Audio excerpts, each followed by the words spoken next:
各地贸易公司应从各方调集主要物资与主要地点，并力争11月25日完成。第12条，应在此次稳定物价行动中，对投机商人给予适当教训。甲，目前抢购丰盛时，我应乘机将冷货、呆货抛给投机商，但不要给其主要物资。乙，等到收缩银根、物价平稳，商人吐出主要物资时，我应乘机买进。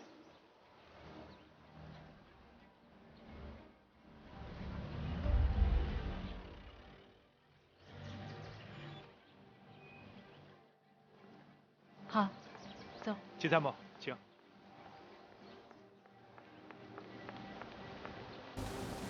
中财委12条指令，各位都看到了。全国统一进行的打击投机商扰乱市场的斗争即将开始。这将是一场史无前例的经济战役。即日起，由曾山同志负责统一安排、协调贸易、银行、财经3方面的工作。曾副市长。经过和陈市长仔细研究，我们初步决定如下：一，金融处即刻通知上海各银行停止发放贷款，并按约收回其他贷款。好。二，市政府会在第一时间将物资调配情况传达至各部门。贸易总公司和粮食公司要在收到物资调令之后，及时向贸易、财政部门报告物资的到达、入市及调配情况。收到。三，公安局的同志即刻进入战备，地下钱庄一定会在我们紧缩银根、挤压游资时有所行动。金融处此前已经锁定了37家违规经营的私人银行和地下钱庄，你们一定要盯紧他们，并在同一时间统一行动，迅速抓捕违反接管和改造规定的首脑，查封顶风作案的银行和钱庄。是。最后，各个部门依据各自职能和部署，必须每天直接向市政府汇报工作进度，然后再由市政府汇总之后，第一时间形成报告，上报中财委。同志们，现在这场战役算是正式的拉开帷幕了。我还要请大家注意到2点：第一，掌握我们手里有多少物资，估算出私商手里有多少囤积的物品，知己知彼，方能百战百胜。第二呢，商人没有贷款，就得用自己的本金，每个人手里不可能有太多的流动资金。投机能量有限，不良的投机分子肯定要拉着地下钱庄进行囤积活动，他们要发国难财，我们就得一下把他们打散了。这一次呢，是中央准备了半年之久，是重大的战役，也可以说是我们经济战线上的立国之战。我们大家一定要有必胜的信心。是。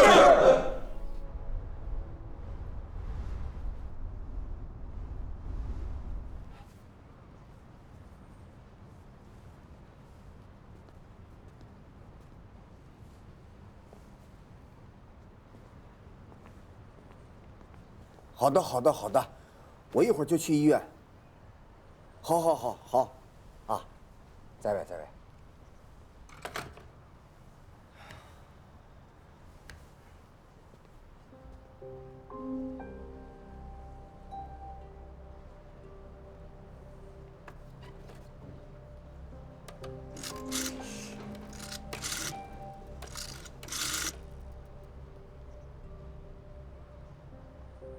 是我表妹这2天可能没时间关注银行的事情。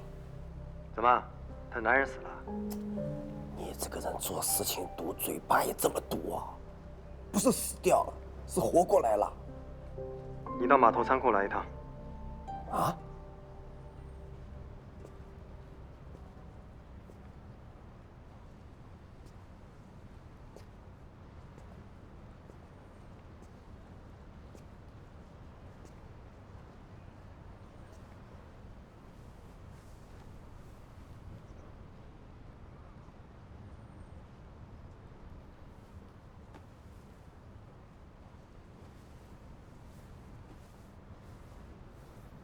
做到我手了。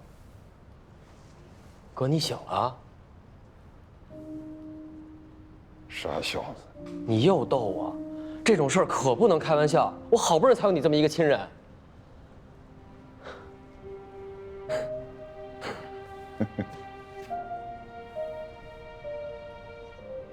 还疼吗？没事儿，真的。你哥我命硬着呢。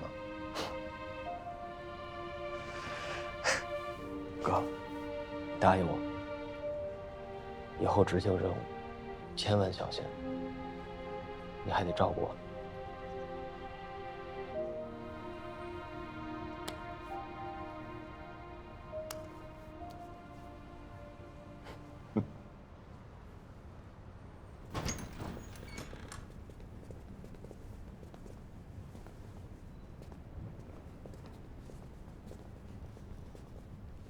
旧政府的那帮公务员当初就闹不明白，我们是如何用钱换到物资，再把物资变成钱的。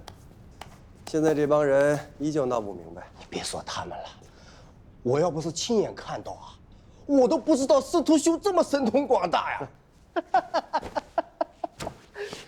哎呀，原本以为啊，容易人不买小麦，申京银行被财委盯着的局面就改变不了，没想到你把钱弄到香港去，再从香港电汇回上海，哎呦，你一个人的账户搞了这么多的花花肠子，我都看得眼花缭乱呀！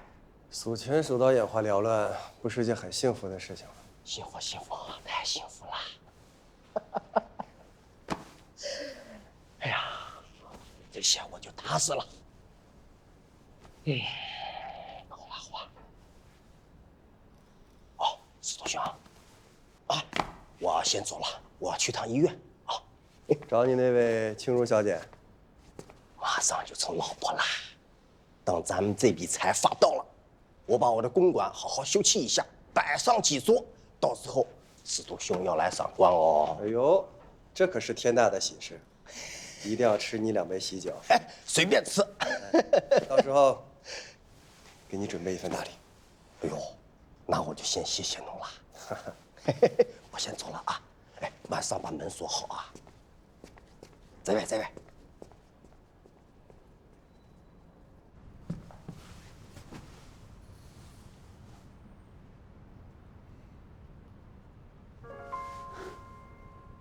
陆修远，陆修远，陆修远，陆修远，哪那么容易死啊？我们共产党员都是特殊材料制成的。麻烦你了，李大夫。麻烦倒是不麻烦，这是我的本职工作。就是你这一受伤啊，可把旁边这位给担心坏了。他这次的枪伤很重，就算伤口愈合了，也还需要多休养一段时间，还得辛苦你多照顾一下了。我们是战友，照顾也是应该的。嘴硬吧你就。好了，我还有工作，你们慢慢谈。哎，怎么样？来了。哎呦，醒了！哎呦，你总算是醒来了呀！哎呀，你说你哎，替市长挡一枪，睡个好几天，让我表妹跟我未婚妻轮番照顾你，喏，你瞧瞧，都瘦了1圈呀！你乱讲。哥啊，你声音小一点好吧？这是医院。哦，好的。等我好了，请你吃生煎。小气的嘞，侬这条命就值几个生煎啊？哎，不过现在想请也请不了了。为什么？陶老板心系灾民，慷慨解囊，把他店里的面、菜、肉通通做成生煎阳春面啊，示范赈灾，感动了一条街嘞。怎么会这样啊？市长都差点遇刺，什么事不能发生啊？哎，让你来探望是让你说点高兴的事儿，你怎么总说坏消息啊？好了，看也看了，我们出去吧。哎，你让他们好好聊聊。你不了解陆同志啊，陆秘书这个人啊，政治思想坚定，而且工作积极，他是对这个事情感兴趣的哦。行了吧，表哥，你少说两句吧。哦，那英，我还问你呢，上海现在饿成这样子了，政府怎么没点动静呀？按理说这些灾民应该归政府安置救济的吧？政府怎么没有动静啊？政府已经紧急调配了很多的粮油，还有棉布，等物资一到，不管是难民还是普通市民，都不会饿肚子的。可是上海解放以来，这来来回回调了多少回粮食了？一点问题没有解决，反而物价上涨了。我都看出来了，不解决生产问题是解决不了物价问题的。你说的对啊。可是不管是农业生产还是工业生产，不管是1厘米还是一颗扣子，生产都是需要时间的。不过，也许这是我们利用有限的物资打价格战的最后一仗。你的意思是，这一仗过后，你们就能全面掌握上海的财政局面？也不是不可能。好了好了，你哪来那么多问题啊？你有吃有喝，不饿肚子不就行了？是。我们走吧，别打扰陆秘书休息了。我还没跟陆秘书聊天呢。怎么了？你看，你轻一点。你知不知道什么叫遵医嘱啊？现在病人需要休息，出去。哎，走。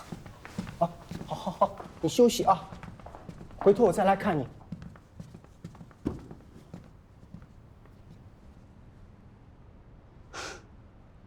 喝口水呗。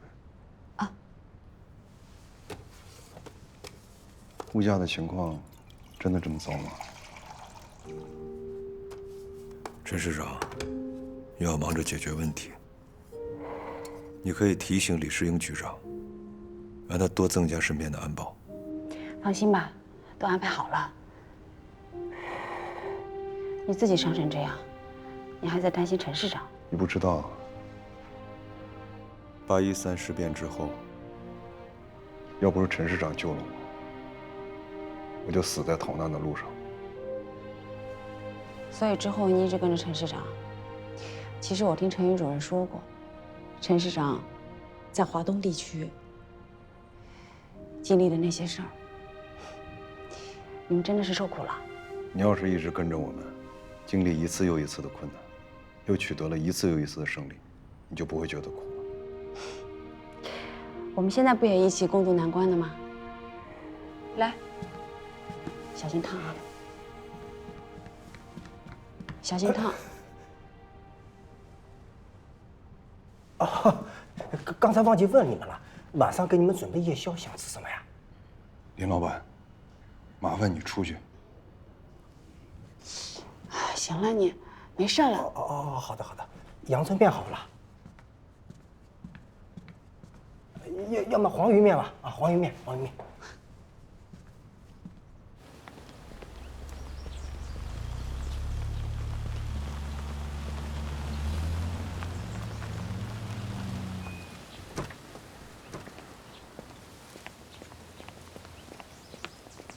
另外啊，陈明同志呢，派这个曹旭之同志啊，亲赴东北坐镇沈阳，要求东北呢必须每天发1个列车的粮食到北京，再由北京市啊在天坛打西屯存粮，而且每天必须增加存粮西屯的数量，要让这帮粮贩子们看到，国家的手上不但粮食充足，而且绝不允许粮价上涨，使这帮奸商们无戏可陈。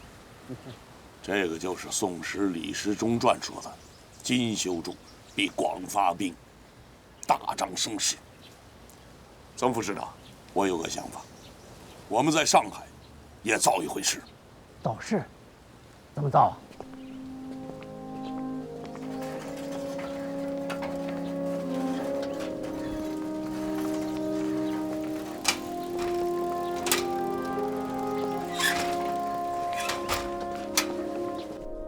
先讲一个好消息，让大家高兴一下。粮食呢，真的要来了。要来了。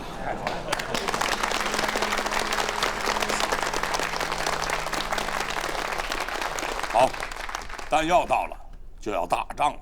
跟我们在淮海京沪杭战役上长枪大炮的实战不一样，经济战场上没有硝烟，但十分的凶险。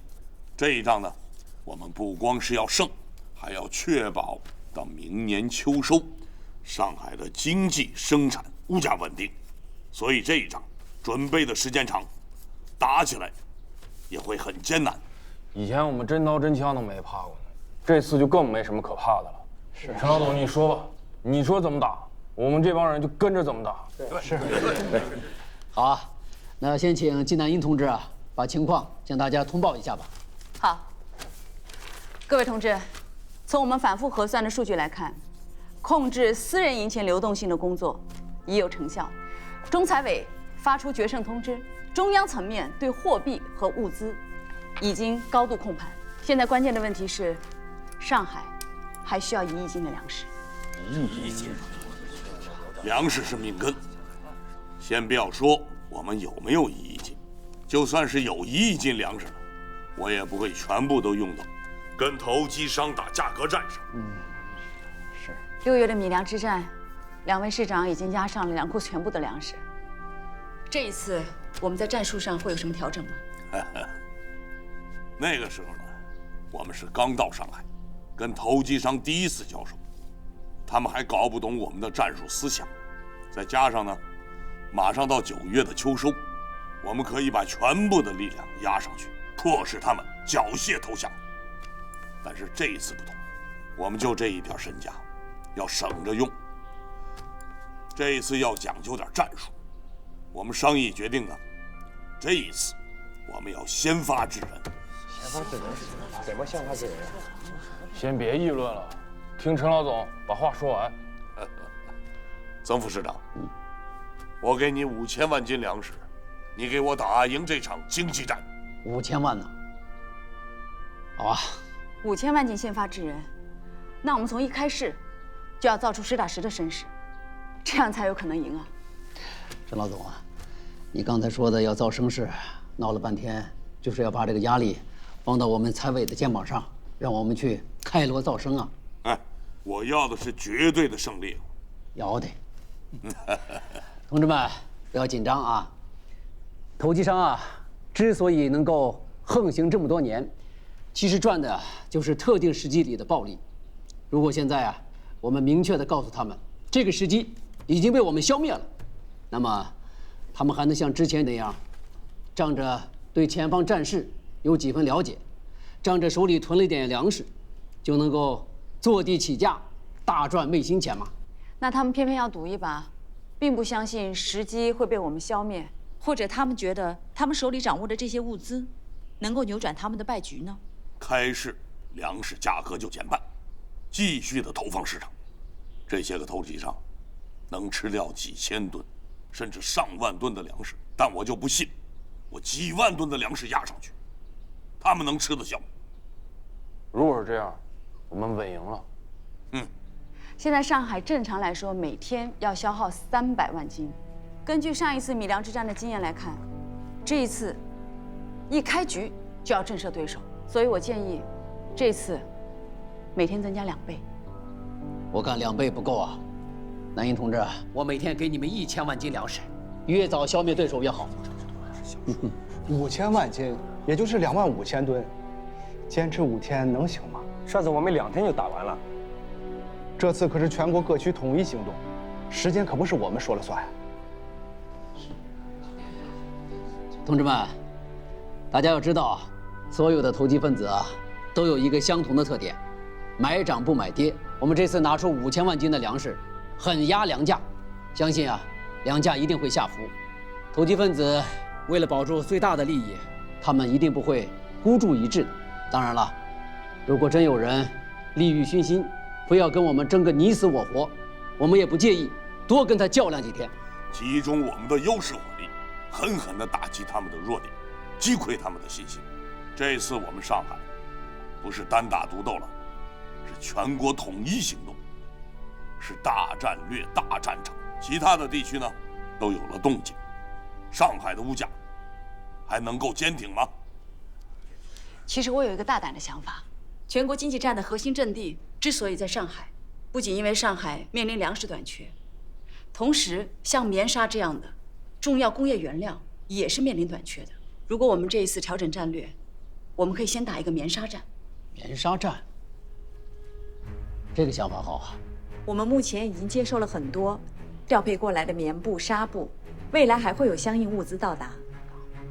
如果这一次我们能把棉纱战打赢，然后粮食战再乘胜追击，这样造出的声势就完全不同了，而且价格稳定下来的可能性会更大一些。我看可以。我也同意。南英同志，你们只管放胆去做，遇到什么问题啊，第一时间向我和陈市长汇报。那现在我就要提要求了。好，说吧。我需要有足够的储备量，来引导这个价格的风向。如果这场战争打赢了，我们不光能够稳定价格，还能够趁机把对手的储备量全部吸引过来。根据中财委12条指令的精神，经济战只要一打响，价格在下跌的时候，我们可以逼迫投机商吐出他们的棉纱，这样的话能够充盈我们的仓储。未来如果价格再有波动的时候，我们也不至于那么被动。好，陈市长，请进。哦，夏主任啊。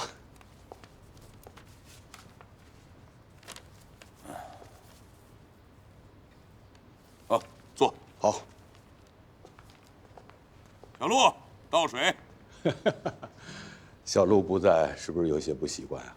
哎呀，这个娃娃跟了我这么些年，喊习惯了，自己来。小陆都已经快30岁了，你还管人叫娃娃呀？他跟着我的时候才10来岁。那个时候淞沪战役，全家打散了，离开上海，一路流浪到江西，加入了刚组建的新四军。我去收编湘赣的游击队，当时中央联络不畅，我差一点被同志的部队出去了。就是这个娃娃去报的信儿，带着人把我救下来了。这么说，这个小陆救了你2次啊？是啊，这些年打了那么多仗，生生死死数不过来了。小陆呢，不但是替我陈毅挡了这一枪，我们部队也一样，一个城市的安危，就是像他这样千千万万的战友担当起来的。我们在战场上，前胸和后背都是托付给战友的，眼睛都不眨一下。开国大典的时候，小陆在北京给白杨和赵丹同志讲了很多动人的故事啊。牺牲了那么多的同志，经历过那么多的动荡，他还是那么大智大勇，把个人的生死置之度外。这需要多么坚定的信仰啊！是啊，都说我们共产党人是靠信仰凝聚在一起的。人无信，业无力。信仰对于党，对于我们的队伍来说是动力。我们党成立开始到现在，无数的人为了国家和人民的信仰，愿意同生共死。是啊，我们的党和我们的新中国，都是在艰难困苦的环境中诞生的，所以，我们最深的信仰，就是不惧怕任何艰难困苦。要在历史的洪流中，扭转中华民族的前途和命运。夏主任，国歌里那一句“中华民族到了最危险的时候”，我跟你一样是支持不改动的。好啊。正是在最危险的苦难中，我们共产党人对人民才最深情，对党和国家才最忠诚。是啊。报告。哦，小陆。报告师长，秘书处陆修远请求归队。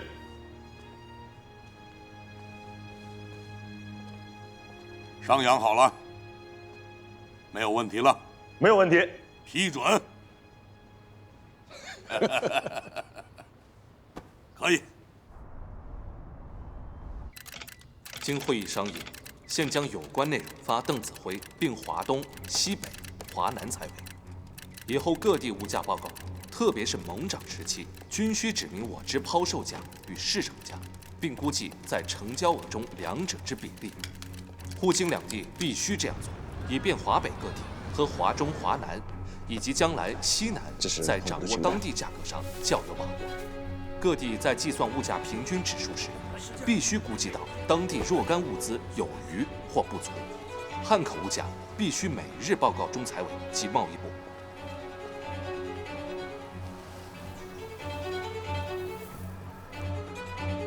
记录一下。好。截至目前，中财委经华北等地调到上海110万匹棉布、2.8万件棉纱，已经悉数运抵上海。市政府将有计划地投放市场。我有事出去一趟。你不吃了？不吃了。哥，你站住！你是不是学人囤积粮食和棉纱了？胡说什么？我没有胡说。这段时间福利基金会都因为物价太高频频减量，但咱们家的餐桌上，以前吃什么，现在还吃什么，丝毫没有受影响。吃你的饭哇，操那么多闲心。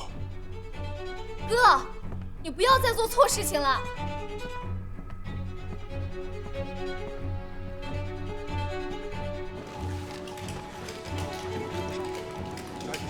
拿给你。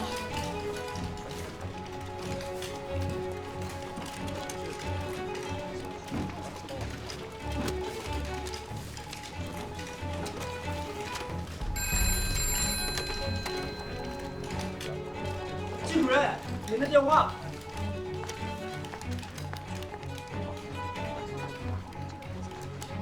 喂。好，我知道了，继续听取市场反应。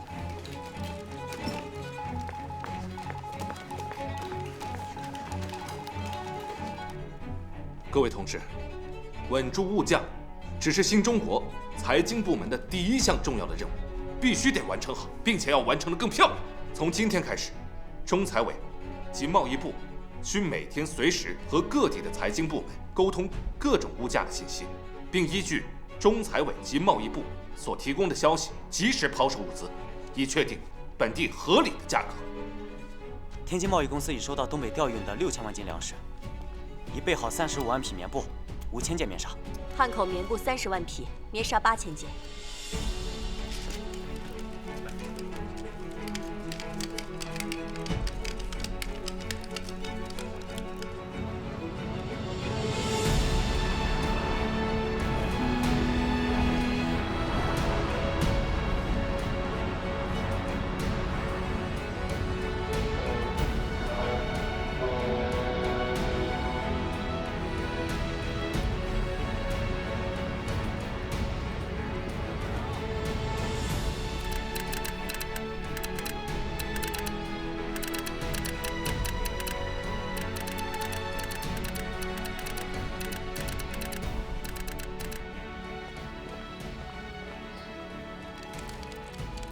各位同志，经过这段时间的准备，这场有目的、有组织、有部署的抑制物价猛涨、打击投机商人的战斗，将于今日在全国正式打响。大家有没有信心啊？有。好，通知各地，开市即可抛售。是。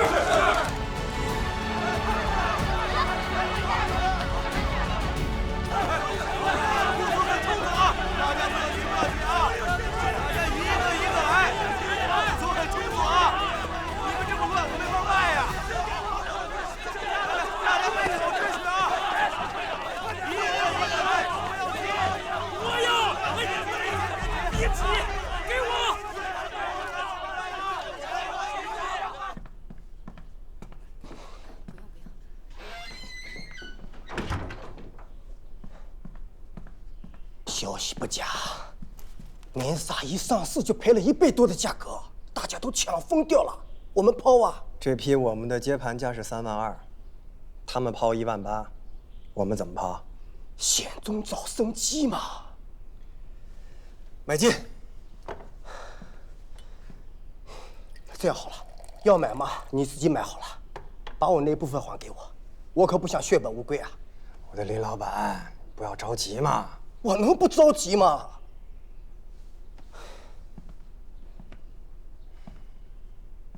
好，答应你，先按兵不动。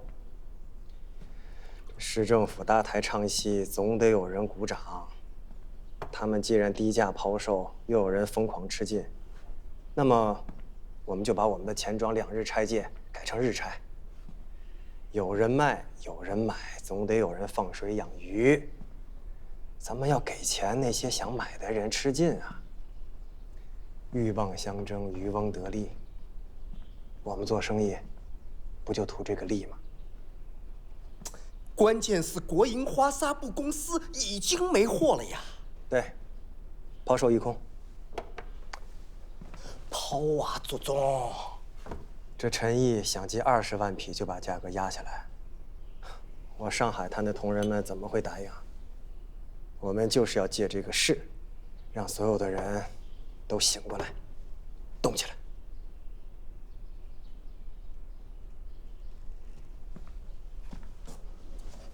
侬又要做啥？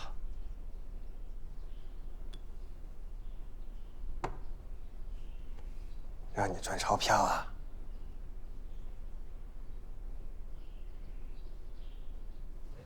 我知道了，你继续观察市场反应。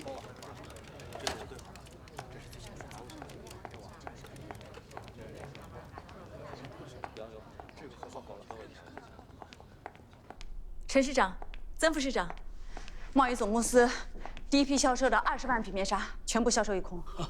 好啊，这就交上手了啊！那就再增加数量，继续抛售。您是希望通过数量和价格，撬动这家钱庄，让他们调动游资继续抢购？没错。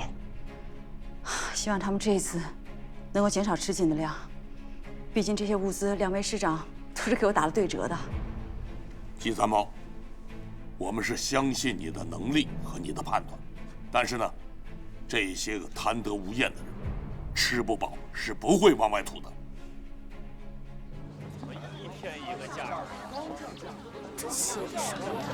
什么意思啊？我怎么看不懂啊四位老板，您来了。哎呦，你的胆子比我大呀！您有什么吩咐？先按兵不动，需要涨价的时候，我打电话给你。明白。老板，慢走。又涨价了，肯定是要打仗了！怎么回事啊？又打仗了！又打仗了！又打仗了！好，所有销售纱布的店面不降反升，价格从36000元一匹涨了3000元。交易的情况怎么样？很活跃。棉纱最近的实际交易量其实并不活跃，一见我们抛售啊，他们就立即逆势上涨，这是企图借我们的东风啊，趁机祸害市场。买涨不买跌，投机面一下就暴露。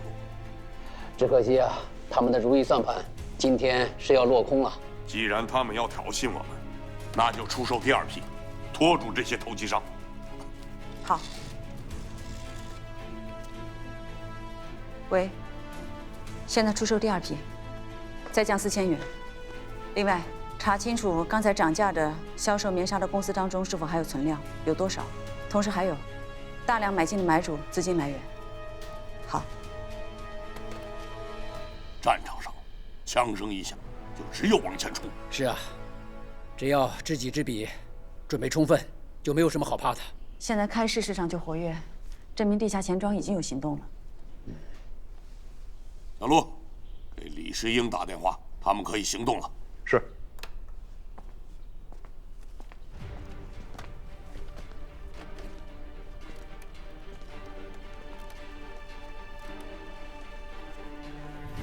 进公安局，李局长，市长指示，根据金融处先前提供的违规操作的地下银行名单，请公安局协助金融处的同志开始行动。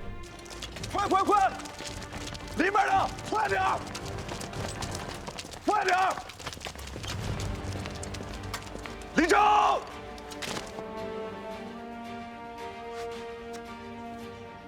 报告，集合完毕。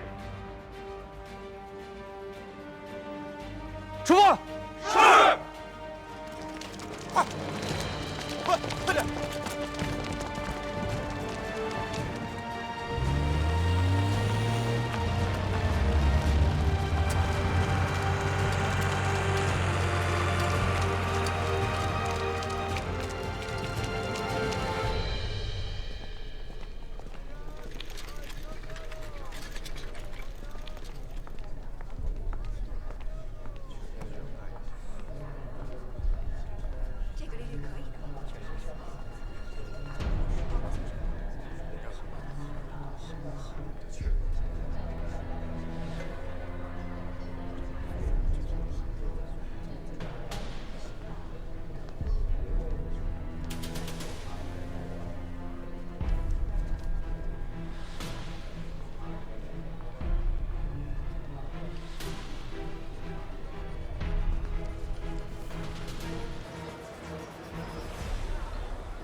上海纱布以18000元一匹开市，降一半，接着在原有价格基础上反涨3000元一匹，现已有45万匹纱布投入市场。北京粮价开始回落，武汉纱布涨1000，广州纱布涨2000。大连粮食纱布未见明显波动，天津粮食涨3000，西安粮食缺口还有500万斤。西安怎么回事？我马上联系问清缘由。我来问。给我接姚部长。是。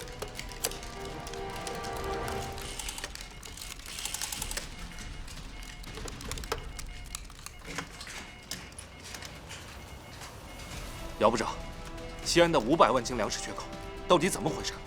啊，是这样的，他们核算的过程中出现了一点错误，现在补充的粮车已经装好了，从北京出发了。辛苦了，辛苦了。好。我们抛售的物资还在被快速的吃尽。等这批棉纱销售完，下一批价格继续降，绝不给他们喘息的机会。好，我倒要看看他们还会吃多少，还能吃多久。我真是要对这些投机商刮目相看，有他们在，国本如何稳固？共产党想要安抚民心，民心是什么？那是最奢侈的东西，只有钞票才好安抚的呀。只买得起几匹布的小瘪三，现在都要占他们的便宜。世风日下呀！哎呀，不说他们了，棉纱的情况怎么样啊？意想不到，倒好。钱庄呢？市场现在瞬息万变啊，钱庄可不能没人盯着呀。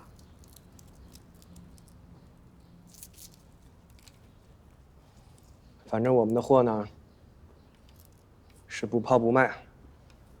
我去趟钱庄，你在这边把价格定好了。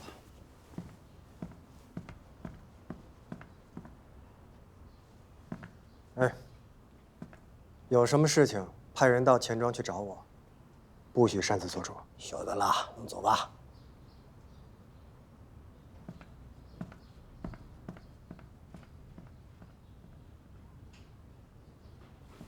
司徒老板，您慢走。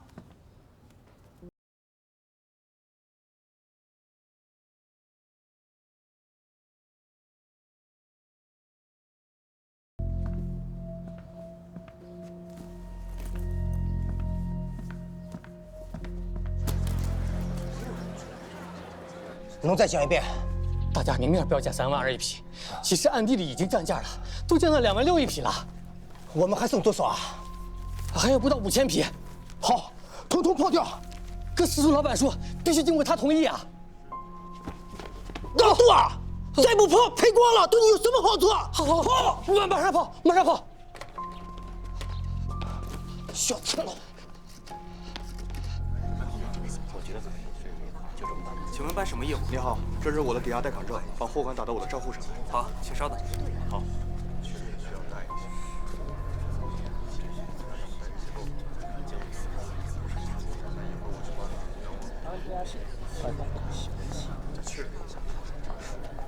市长，刘贤整天在市场东奔西跑的，那些投机商不会跟他说实话，要去也只能是生面孔，还是我去吧。我看可以，但是你要小心，注意安全。你放心。陈市长，我看小陆要是去的话，最好乔装一下。你不是有副墨镜吗？借给人家用用嘛。什么？戴我的眼镜？哼。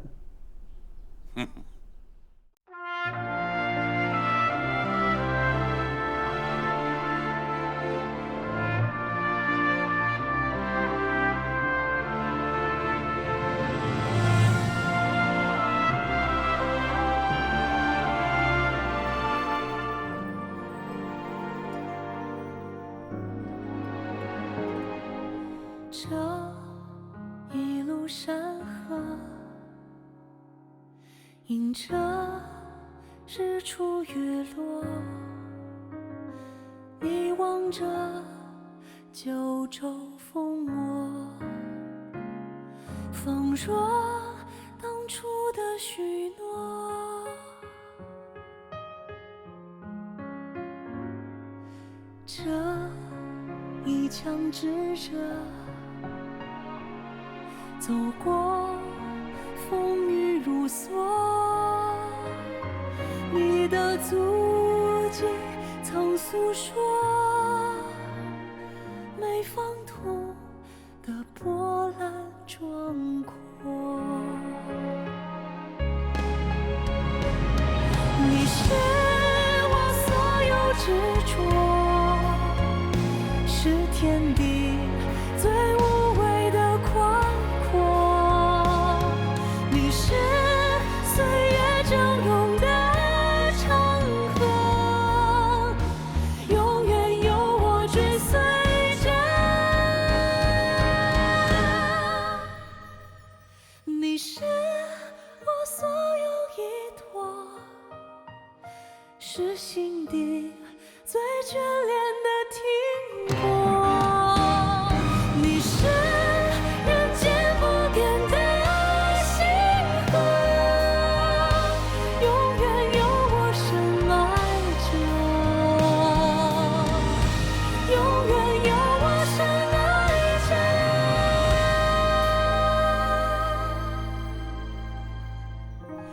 永远有我深爱着。